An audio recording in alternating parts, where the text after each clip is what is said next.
On today's show, the Houston Rockets tipping off their 2022-2023 season in Atlanta against the Hawks. A hard-fought battle throughout most of the game where the Rockets were relatively within striking distance until things kind of unraveled in the final few minutes, losing the game ultimately 117-107. Turnovers were the biggest issue for the Houston Rockets this game. They could not hold on to the basketball. We'll talk about the battle between the Rockets and Hawks backcourt, Jalen Green, KPJ versus Trae Young and Dejounte Murray, how those two sets of backcourts looked facing each other. We'll also talk about the biggest story from the game, Alperen Sengun coming off the Rockets bench. Bruno Fernando getting the starting nod over LP. Is that the right move for this Houston Rockets team? All of that and more coming up right here at Locked On Rockets. This is Mission Control, Houston. Ignition sequence start.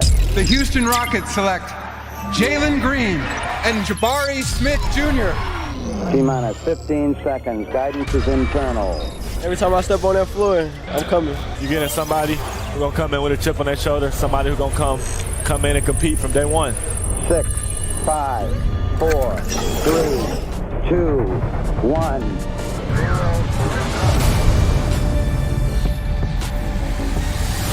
What's up, and welcome to another edition of Locked On Rockets, your daily podcast home for everything Houston Rockets basketball. As always, I'm your host, Jackson Gatlin, native Houstonian and credentialed media member. I'm also the host of Locked On NBA Mondays, host of the State of the Rockets podcast, as well as Rockets Watch. Be sure to follow along on Twitter at JT Gatlin. The show, of course, at Locked On Rockets. We are free and available wherever you get your podcasts, including YouTube. Just go to YouTube, search up Locked On Rockets. Be sure to like, comment, and subscribe. Today's question: is it the right move for Alperen Sengun to come off the Houston Rockets bench, or should he stay in the starting lineup? Go let me know your thoughts on YouTube. I do read each and every one of those comments every single day. Now on today's show, again, we're going to kind of go over the Rockets season opener against the Atlanta Hawks. Final score 117-107. A hard-fought battle by this Houston Rockets team. Talk about the game flow, talk about the battle of the backcourts, talk about Alperen Sengun coming off the bench and Bruno Fernando getting the starting nod, all the other tidbits from this game. Where I do have to start, though, I think the biggest story of this game is Alperen Sengun, right? Because Rockets fans were just completely beside themselves when this happened. Send out the starters, Rockets fans, boom, immediately in shambles. And this was something that we had discussed, right? This was something that felt like a distinct possibility where Bruno Fernando provides a certain unique skill set alongside Jalen and KPJ as a starting center, or just playing alongside them, not necessarily as the starter or whatever, just as a center. He provides a unique skill set, the vertical spacing, all of that LP just doesn't. And Bruno looked pretty solid this game. Like genuinely, he was probably one of the more consistent players on the Rockets roster. Finished the game with 7 points on 3 of 3 shooting. Didn't get to the free throw line. Or sorry, I apologize. Didn't shoot a 3. 1 of 2 at the charity stripe. Had 9 rebounds, 7 assists, 2 blocks, no turnovers.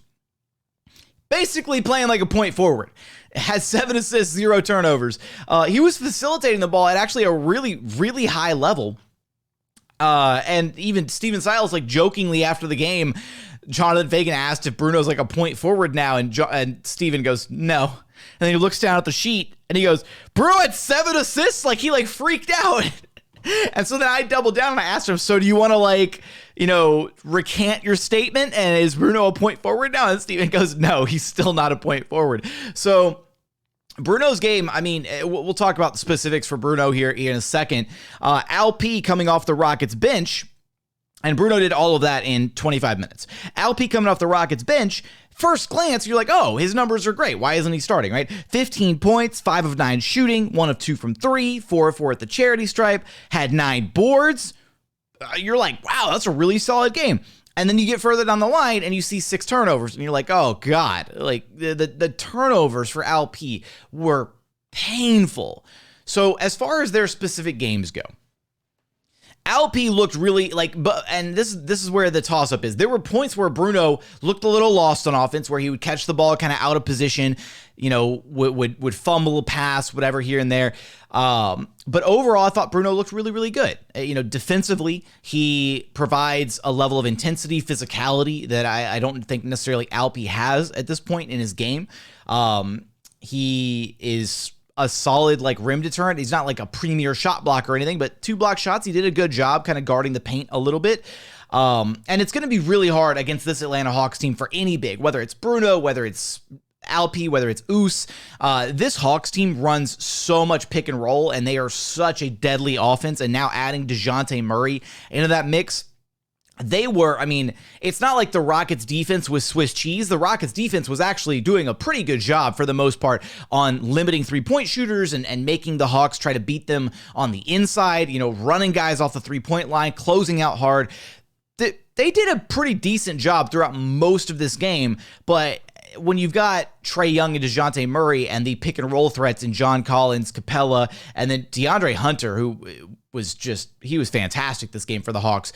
The Rockets really could not find a way to they had moments where they were able to slow Atlanta down, but not nearly enough to string together enough stops while getting buckets on the other end to ever kind of get over the hill in this game, so to speak. As far as the differences between Bruno and Alp, again, Bruno had a really solid all-around game, facilitating a high level, rebounding at a high level. He had a little give and go pass to Jalen Green out of the strong side corner on one play where Jalen dropped the ball in the post and as immediately cut to the basket, and Bruno, bam, nice little bounce pass, hit Jalen, and he goes up for the dunk. He had another one in transition on the play where Jalen blocked Trae Young from 3. Bruno recovered the ball and just outlet pass to Jalen Green. He goes up for the tomahawk slam. So, Bruno had a really solid overall game. In fact, I'll make him an honorary mention for Locked On Rockets Player of the Game because I didn't actually include his name in the voting tally. And a couple people actually chimed in and said Bruno should have been in the running for this Player of the Game award, because I think the story of this game is a lot of players had some really promising signs and a lot of players had some really, really negative signs. Alp, his scoring looked solid. His rebounding looked really good. He was hustling. He was fighting for rebounds. He was doing a really, really good job on the glass. He was being really active. He had 4 offensive rebounds. He was everywhere. It felt like he was really, really, active. And then he had 6 turnovers. He had one where he tried to bounce it through his own 5-hole to Garrison Matthews, and Garrison did not expect the pass, and Alp just bad communication, fumbled it, dunk on the other end. He had another one to Eric Gordon where he tried to get EG the ball on a dribble handoff, turnover. EG in that moment just completely threw his hands up, was completely pissed off in that moment.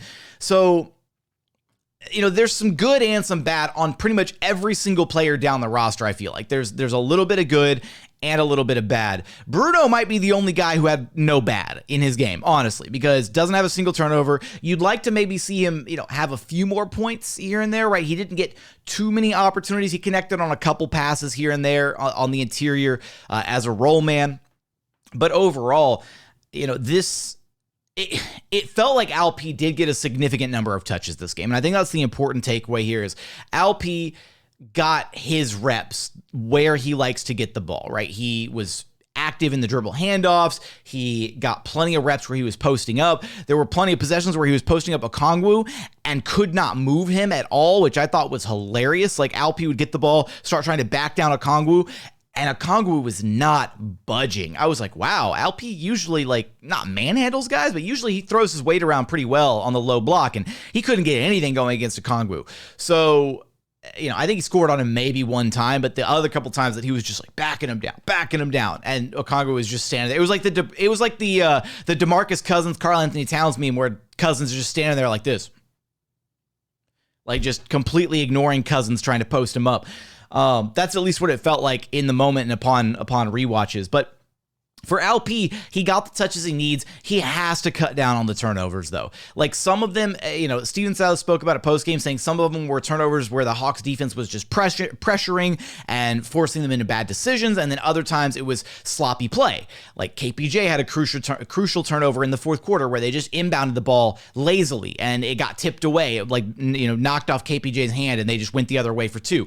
So there were some moments like that where it was lazy, and I feel like Alp had a lot of those moments. And when I asked him post-game about it, he even kind of acknowledged, he grimaced a little bit, and he was like, ugh. Like he could tell. He was like internally cringing about his own turnovers. And he was like, that's something we'll clean up. We'll get it figured out. So I think Alp understands like that's something that he has to work on and be better at moving forward. So kind of a mixed bag for his game. The scoring, the rebounding you really like.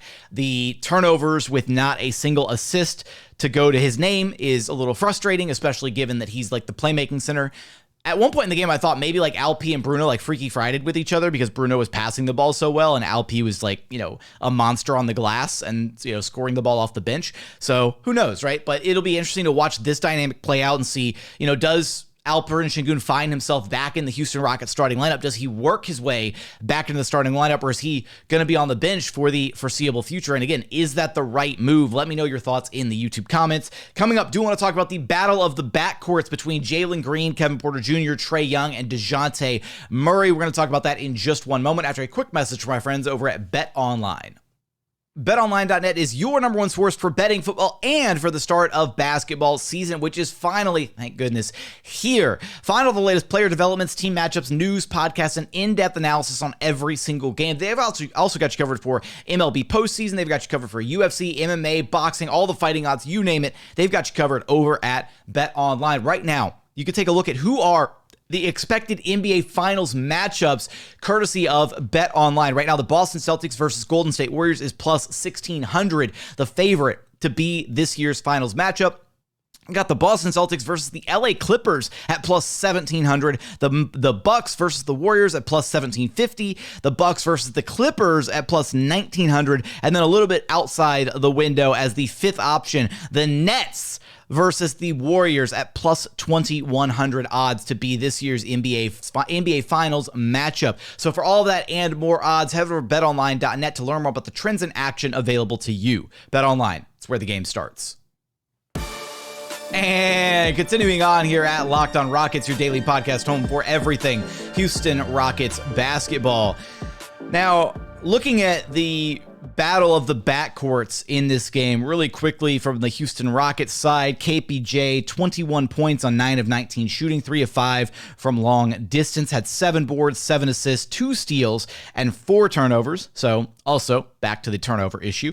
Jalen Green, 16 points on 7 of 20 shooting, 1 of 7 from long range, only had 1 free throw attempt that he sank, 5 boards, 3 assists, 1 steal, 1 block, and 3 turnovers. Then we flip over to the Atlanta Hawks side of things. Trae Young, 23 points on 7 of 22 shooting, 1 of 9 from three-point range, but 8 of 8 at the charity stripe, had 3 rebounds, 13 assists, 1 steal, 1 block, 3 turnovers. And then Dejounte Murray, 20 points on 8 of 19 shooting, 1 of 5 from three-point range, 3 of 3 at the free throw line, had 5 rebounds, 11 assists, 5 steals for Dejounte Murray, completely picking the Rockets' pockets all throughout this game, and 1 block. So, looking at these two backcourts, I mean, we kind of knew going into this matchup, this would be kind of the way the matchup was built. Jalen Green talked about it, said, the Rockets are one of the most talented backcourts in the league as well. And ultimately, I did feel like there were stretches of this game where KPJ especially had some really, really great moments in this one. I felt like Jalen kind of settled a lot in this game. There definitely felt like there were some moments where, like specifically, first time Rockets started to go down big, where the Hawks took a 9-point lead, because it was like near into the first half, I think, where Hawks went up 9, and then Jalen had the ball, wound up, doing his little boom, boom, makes a move, can't get anything going downhill, so then he flips it off to the wing, and Jabari takes like a 1 dribble in, pull up long 2, and like that was just a bad offensive possession. And there were just some moments in this game that I would have preferred seeing Jalen really get the ball going downhill, and I felt like they never really unlocked that. it felt like the Hawks defense was doing a really, really good job. They were dropping everything so deep into the paint. Like Capella on all the pick and roll coverages was just dropping all the way back, pretty much to like right in front of the rim, to where KPJ found some success in this game navigating the pick and rolls because he was just elevating. He would kind of, as soon as he would touch the painted area on the court, he would just rise up and he would have that little like push shot or just the little elevation midi for 2 from the paint. He hit that shot like 3, maybe 4 times in this game. And that shot was really effective for him based on how the Hawks were kind of guarding the pick and roll, dropping their bigs so deep into the paint. Jalen, on the other hand, it didn't really feel like he was getting to that mid-range shot much, if at all, for his game, honestly. And that, it's frustrating because what you want to see is you want to be able to have Jalen have the chances to get all the way downhill. He had a couple shots like, a little bit further out of the paint, but for the most part, Jalen has this tendency to live and die by getting all the way to the rim. And through preseason, it looked really, really solid because he was also doing a great job of seeking out contact on his drives to the rim. Jalen had a couple plays this game where he got, absolutely, like he got to the rim, got hit, got some contact, didn't get a whistle whatsoever this game. The fact that he and Kevin Porter Jr. combined only attempted 6 free throws or not even 6 free throws. Sorry, I apologize. 1 free throw. I was reading the wrong column because Jalen had the 1 attempt. He hit it. KPJ, no attempts at the free throw line. That really can't happen, honestly. Because then again, you compare that to like the Hawks backcourt. Trae Young, 8 free throws. Dejounte Murray, 3 free throws. So that, they were a plus 10 in just the free throw attempts department for the Hawks. And that's the kind of thing that you really need when the game feels like it's starting to, get out of reach, when you're starting to let go of the rope a little bit, when you're one of the star players, when you're one of the primary guys, Jalen or KPJ, you need to be able to just slow things down in the half court, drive the ball in hard, draw a foul, get to the free throw line, kind of slow things down, and then put some points on the board. And I feel like there were some key moments in this game where the Rockets were like just on the precipice of like climbing the hill and overcoming the deficit and getting right back into the game. And they just couldn't quite punch through the door. They did a great job fighting back in the third quarter. Top of the third, they went down like 64-52, so, largest lead of the game, I think, for the Hawks. And then they fought it back to like a 5-point lead, forced a Hawks timeout when it was 66-61. It was 84-80 going into the fourth quarter. And at the top of the fourth quarter, though, things just completely unraveled. They had the bench unit in there. They committed some turnovers, had some missed shots. It was not a great look. And then the Rockets kind of kept things within 4 to 8 points for, 4 to 8, 4 to 9 within the rest of the game. And then the Hawks kind of blew it open within the final couple minutes. And that was all she wrote. But KPJ, again, a solid game. Felt like he was finding guys pretty well in this one. The turnovers, you want to see him cut down on those. The 4 TOs, especially like the sloppy ones where, like, again, missing, like just completely missing the ball on like an inbounds play. Dejounte Murray picked his pocket. And that was like getting your pocket picked, like bringing the ball up the court is like one of the worst feelings. So for KPJ, that had to have sucked. He kind of made up for it, though. He kind of returned the favor a couple times there at the end of the third quarter where he got a couple picks himself defensively and turned them into points on the other end. So KPJ kind of locked in, especially at the end of that third quarter when the Rockets started making their push and cutting the deficit down. And again, going into the fourth quarter with just a 4-point deficit was huge. But they weren't able to kind of capitalize on that and really, make the push to effectively win the game. Jalen, again, on the other hand, you look at Jalen's shot attempts, not a single one from outside the paint, but in the mid-range. And that's been my thing is like, if depending on how a defense is guarding you, be willing to hit the mid-range shot, right? So it felt really weird that we didn't see him willing to go to the mid-range in this game based on how the Hawks were playing them defensively. Now, a big part of that also has to do with the on-ball pressure that he was getting from guys like Dejounte Murray, from DeAndre Hunter. He consistently had the Hawks' best defender, guarding him throughout stretches of this game. So, it wasn't as easy for him to kind of snake through the pick and roll, get to that mid-range spot, elevate, boom. but that's something that I need to see better out of Jalen. Like when you look at his shot chart, right? He had all his shots from three. He had 1 2-point attempt from it was like a step inside the 3-point line. And if memory serves, that was like a bailout shot, I think, at the end, not quite at the end of the shot clock, but I think it was a bad shot overall, not like a good, okay, I want to take this long too type shot. And then the rest of his shots were in the paint. And he did a decent job converting the ones that were in the rim. He had a couple where he was slicing and dicing, but it would have been nice to see him get some extra attempts and some extra volume from that mid-range area, especially once you get 2, 3, 4, 5 shots up from three and they're just not falling. Maybe take a couple steps in, right? Get to that mid-range, maybe try to hit a couple mid-range buckets, see if that opens up the rest of your game for you. But overall, a decent performance from KPJ, Jalen Green. Got to cut down on the turnovers, need to get a little bit better offensively about the flow and picking and choosing their spots. But it did feel like they were, running a healthy dose of pick and roll when they were on the floor, even when Alperen Sengun was on the floor. Offensively, things looked solid for this Rockets team. They were generating good looks. The turnovers were just backbreaking, right? So many live ball turnovers that turned into points for this Hawks team. And that ultimately was kind of the story of the game, was not being able to take care of the basketball. The Rockets did a good enough job defensively, and offensively, they were pretty much, step for step with the Hawks throughout most of this game. If they could have just converted on a couple extra threes here and there, then, maybe we're talking about a different result. If they could have gotten to the line a little bit more, maybe we're talking about a different result. If they took care of the basketball a little bit more, maybe we're talking about a different result. It was that kind of a game where things were so close across the board between the Rockets and the Hawks that maybe a couple things break Houston's way instead, and we're talking about a Rockets dub instead of a Hawks L.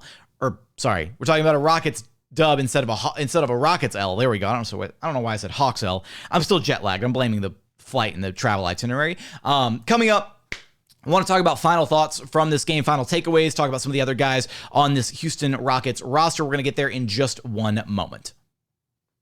And final segment here at Locked On Rockets, your daily podcast home for everything Houston Rockets basketball. Now, let's start final segment here with Jabari Smith Jr. making his NBA debut. Had a final stat line of 17 points on 6 of 17 shooting, 3 of 11 from the 3-point line, 2 of 2 at the charity stripe, had 7 boards, 1 assist, no turnovers, no steals, no blocks, and did have 4 fouls, all in 33 minutes of run. So I do think the Rockets offensively did a pretty solid job of a very clear, a kind of a clearly defined hierarchy of who's going to get the shots and where. Kevin Porter Jr. finished with 19 attempts, Jalen Green 20 attempts, Jabari Smith Jr. 17 attempts, and then everybody else down the line. I don't think a single other player, right? Make sure math is hard, numbers. Yeah, not a single other player had double-digit shot attempts in this game. So the Rockets know which mouths they're supposed to try and be feeding. I will highlight, though, that Steven Silas did mention post-game that he would like to get Eric Gordon a couple more shots here and there because 9 attempts is probably a little low for EG. But overall, I thought that the distribution of shots worked out really well in this game. It just kind of came down to maybe some first game jitters a little bit. The Rockets had some really good, clean, wide open looks that just weren't being converted. But for Jabari's game, his first game of his NBA career, pretty solid overall. 17-7 with an assist to throw in there. He hit some big threes. His very first NBA field goal was him walking into walking straight into a 3-pointer from multiple steps behind the line. A very deep 3-pointer. Garrison Matthews with the assist on that one. And then, offensively, I thought he did a pretty decent job of being in the right spots, having plenty of attempts from 3. Again, 11 3-point attempts is not, I thought he would have probably had maybe 7 or 8, but 11 3-point attempts is kind of, outrageous how many shots he was getting up from long range. He's going to hit and convert on more of those and at a better clip than 3 of 11 moving down the line. Definitely some probably first game jitters a little bit. Silas said that he was pretty even keel going into the game. Jabari said he was pretty even going into the game, but this was clearly, playing at home in Atlanta in front of a bunch of friends and family, first NBA game ever. He probably had some jitters, and he looked like he settled down a little bit during his second stint on the floor. Things started coming to him a little bit better, but overall, I think you got to be happy with the production that you got out of him, and he's going to ease into it a little bit better. I was really encouraged, though. The thing that stood out to me about his game is he had not one, not two, but three separate occasions where he drove and got all the way to the rim against the Hawks defense, where he was out at the three-point line, catch, shoot, drive in, catch, fake the shot, drive in, and being able to attack off the catch like that and use his size and length to get all the way to the rim. If memory serves, I think he was only one of three on those three drives. I would need to go back and double check and look at it.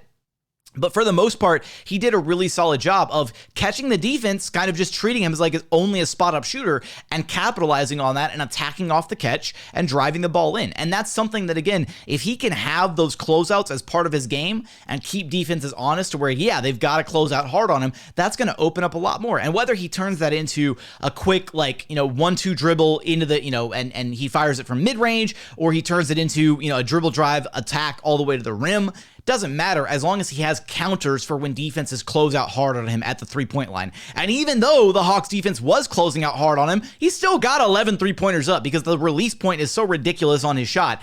Nobody's going to contest it. So I think a solid game from Jabari Smith Jr.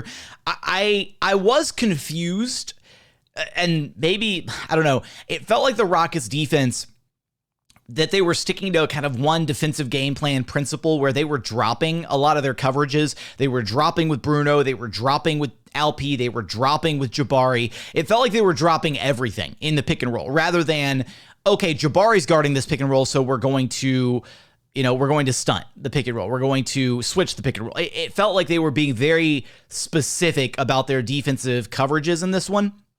And I don't know if it was because it was the first game and they weren't communicating well enough, or I don't know if it was like a Jabari thing, but that's one of the things that stood out is defensively, it didn't feel like Jabari was kind of being utilized the way that he probably could to muck things up a bit more on defense for the Hawks. He had some good closeouts where he forced some tougher interior shots from the Hawks, where he was closing out hard to the three-point line, forcing shooters off the line, and making them drive into the rim for some tougher interior shots, kind of forcing them into the help defense like Bruno, Trae, guys like that. But the pick and roll coverages in this game, again, it felt like the Rockets did kind of a good job and also kind of not a good job. I really need to go back and watch the game on repeat and see some of the possessions kind of slowed down to see if guys are where they need to be, if the help defenders are where they need to be, if the rotations were right. And that's something I want to revisit and look at. But at least as far as memory serves from what I remember seeing in the stadium, the Rockets did a decent job for the most part in those pick and roll coverages, guarding primary ball handler, guarding screener. It was like it was the extra guys like on the perimeter. It was the help defenders who were cheating over a little bit to kind of cover up the pick and roll damage. And then the ball would get swung out to the perimeter or, kicked out for a wide open three. And that's what kind of helped, or that's what killed the Rockets a little bit, or swung out to the opposite side of the court. Drive attack happens. I mean, the Hawks were an incredibly potent offense last year. So to be able to hold them to just 28% three-point shooting, only 50%, I say only 50% from the floor, but, I think that overall you got to be encouraged by what the Rockets were able to limit the Hawks in doing, especially the fact that they didn't have their best defender on the floor in Jae'Sean Tate, because Jae'Sean Tate probably would have changed the complexion of this game. I do think we look at the guys who got minutes in this one. Garrison Matthews, 14 minutes into the rotation kind of guy. Josh Christopher, 13 minutes into the rotation kind of guy. I think if Jae'Sean Tate was ready and available for this game, I'd make the argument that both Gary Bird and Josh Christopher might not have seen time, and all those minutes may have just gone to Jae'Sean Tate. And the Rockets may have just run a 9-man rotation off the bench. Maybe Gary Bird or Josh Christopher would have still been the 10th man with a sprinkling of minutes here and there. But overall, I don't know. I think Jae'Sean Tate kind of, he's going to get 25 or so minutes a night, some like 25 to 30 starters level minutes. And the only place for those to kind of come from are those guys. I don't really expect Stephen Silas to roll out an 11-man lineup. But speaking of those guys, Gary Bird continues to do nothing on the floor. I'm so sorry. He's just not making it happen. 0 of 2 from 3. He had 1 rebound. He had the 1 assist that I mentioned earlier to Jabari Smith Jr. running up the court, where Jabari pulled it from like super deep. So it's not even like a real assist. It's just kind of like Jabari was going to pull that shot regardless of who passed him the ball. Gary Bird had a moment where he walked over to the Rockets bench after a timeout and he crumpled something up, little Gatorade cup, whatever, threw it at the ground in very clear frustration, sat down, head in his hands. He was pissed. And, probably just frustrated with his level of play because Gary Bird kind of understands, I'm sure, that right now with Jae'Sean Tate out, this is like his window to prove, hey, I can still be Gary Bird and I can still hit shots and be a useful part of this team. Because once Tate is back, I just don't see how Gary Bird's going to get any minutes in the wing rotation ahead of any of those other guys. KJ Martin has skills that Gary Bird doesn't have. Tari Eason's got skills and size that Gary Bird doesn't have. Jae'Sean Tate, skills, size that Gary Bird doesn't have. It's going to be really tough for him to find minutes once Tate is back in the lineup. Now, on the other side of that, Josh Christopher had himself a great game. Like, I'm not gonna cover it. I'm not gonna sugarcoat it. Not gonna try to. I'm not gonna undersell him. He had a fantastic game. He looked great. Josh Christopher played to his strengths. Looked really solid. He had 6 points. 3 of 6 shooting, 0 of 2 from the 3-point line. Didn't get to the free throw line, had 3 boards, 2 assists. So in his 13 minutes, right, very brief stint, he had, I think, an overall really solid game. He didn't force anything. He wasn't like pressing offensively at all. He had probably, arguably, the dunk of the game, where he dunked over not one but 2 Hawks defenders, completely posterized them. This Rockets game, or this game was filled with a bunch of like almost posters. Like KJ Martin tried to commit murder in Atlanta when he went up for a dunk. Bruno Fernando had one where KPJ tried to connect with him on a lob play over the top, and Bruno like cocked it back and caught the ball like one-handed and just couldn't quite control it to get the dunk off. But I mean, God, had he converted that lob, it would have been everywhere on every top 10 highlight reel, whatever. There were a bunch of like very close missed opportunities. I think Jalen, if memory serves, I think Jalen had one too, where he drove in and had a chance to dunk it home and just barely missed it. So I don't know if they need to like tweak the rims. I don't know if they had the rim like 1 inch higher on the Rocket side and it was throwing everybody off. I kid. But legitimately, it felt like this game was filled with like almost posters for this Rockets team. I want to go through here and make sure that I touch base on all my other final points that I want to make sure to chime in here. Let me see. Shot distribution, hit on that. Yeah, I mean, I pretty much tagged everybody that I want to tag. I do want to mention KJ Martin, Tari Eason. I got a chance to ask Steven Silas about his thoughts on those guys, the lineups that they were featured in. It felt like, especially in that third quarter when the Rockets started to make a bit of a push to get back into the game. It was because they were running a lineup of Jalen, KPJ, KJ, Tari, and Bruno, and then eventually Bruno subbed out for Alp. And having KJ and Tari playing together on the wings, it's like a little two-man like wrecking crew, just as far as what they're able to do in the rebounding department, what they're able to achieve offensively. Two guys can move really well without the basketball, strong cutters, all of that. So, I mean, KJ Martin finished 6 points, 1 of 7 shooting, a really kind of rough all-around game for KJ Martin, but he did get to the free throw line 4 times, was able to convert there, had 5 boards, had a steal, not quite as impressive as what we've seen out of him throughout the preseason, but a solid showing from KJ Martin. You want to see him, again, the shots that he was getting on the interior, some of those were, off of little dishes where he was just kind of like, I don't want to say smoking layups right at the rim.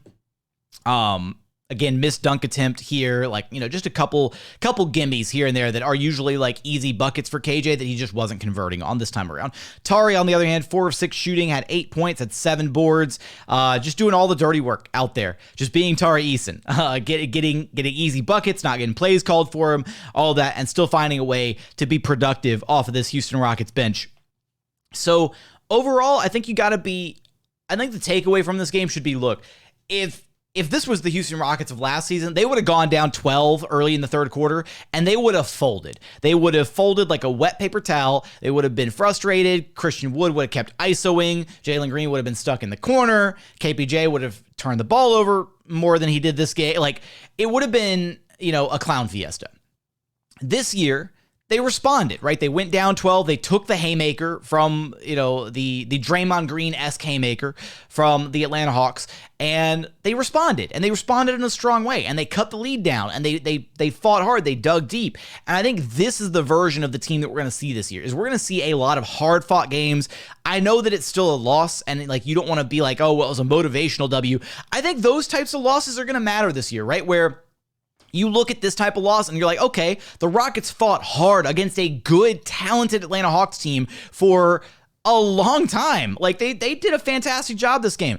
You're going to have to be encouraged by these types of losses, right? Because this type of loss is way different than getting, the doors blown off in a 20-plus point blowout, right? There's optimism in these types of losses. Again, you clean up a few different things. Maybe you add Jae'Sean Tate to the rotation instead of Gary Bird, Josh Christopher minutes, and maybe we're talking about a Rockets win instead. So a couple different things break differently, and this Rockets team could have, was in position to upset this Hawks team and to take the lead and to be in control of this game for stretches of this game. So I think it's really promising, really encouraging signs that we saw out of this team, and it's taking this first game, taking those signs and building upon those moving forward. So with that, that's going to do it for today's episode. As always, I appreciate you for checking out the show. Oh, sorry. Final point here. I started going into my final spiel. So if you're still listening, shout out to you. You're a real one.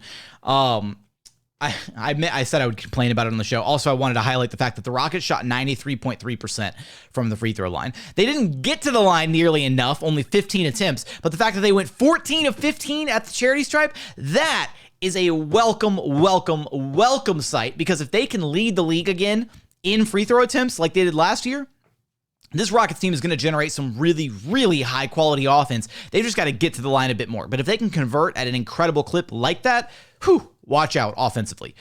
The other thing I was going to say before I wrapped up, I said I would complain about this on the show. Going to Rocket shoot-around in Atlanta, also, I apologize for the show being out late. Travel logistics, itinerary, all that, it was really tough to try and coordinate, and I was running off of way too little sleep, both going to Atlanta and then coming back from Atlanta, so my bad on that, but I got the show out. I did want to talk about it. It's the season opener. How could you not want to talk about it? I wound up doing a lap and a half around State Farm Arena looking for the entrance, for the media entrance, because at Toyota Center, it's like right there, clear as day. I'm sure if you've ever been to a game at Toyota Center, you've probably walked past the media entrance.